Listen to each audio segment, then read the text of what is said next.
So I had someone comment on a YouTube video that they just couldn't sleep without carbs, and I want to explain what that means and what to do.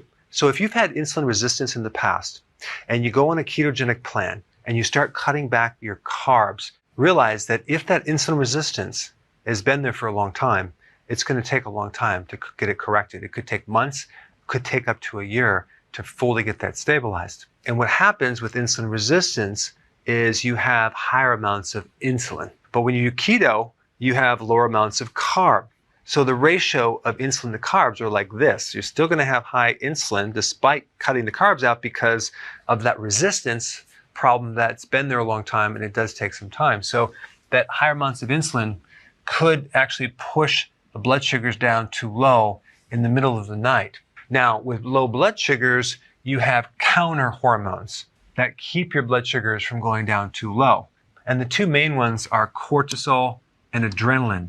And these are for the adrenal. And try to sleep when you have adrenaline flowing through your bloodstream or even cortisol. If you look at the cortisol circadian rhythm, it's the lowest at 2 a.m. in the morning. It's the highest at 8 o'clock in the morning when you're supposed to wake up. And just realize that adrenaline is the hormone that will wake you up. So that's usually behind the situation, but what can you do about it? Well, realize that with time, this problem is going to get better if you stick with it, but you can do things to improve it. You could take electrolytes like potassium, magnesium, and calcium. These are very calming for the adrenal gland, cortisol and adrenaline. And also realize when you consume more vegetables, like at least 7 cups, you're going to be getting a lot of potassium, magnesium, vitamin C, things like that.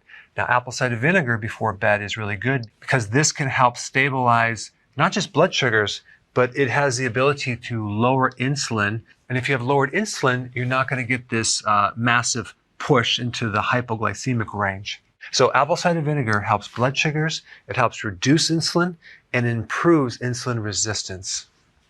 Number 4, protein is a stimulant. So you want to adjust the amount of protein that you consume as your last meal, because you may be consuming too much, which will stimulate your nervous system, and that alone can keep you up at night. We already mentioned the vegetables. B1, vital for sleeping. Not just being on a ketogenic diet and needing more B1 in your metabolism, but B1 is one of the key nutrients that involve energy production during the day, but at night help you prevent things like restless leg syndrome.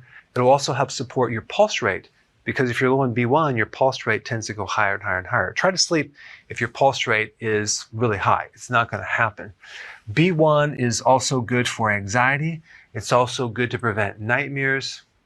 And it's really good if you have that excessive thinking 24/7 that kind of keeps you up as well.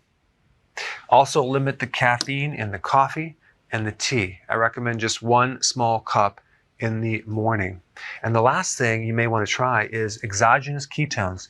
Those are ketone salts that you can get online or from the health food store. And if you took those before bed, it will feed your brain the ketones, so your brain's not as dependent on the blood sugar, so you have less of this going on. And lastly, vitamin D. People always tend to sleep better if they've been out in the sun during the day. And if it's in the wintertime, basically just take some vitamin D, and that will actually help you sleep as well.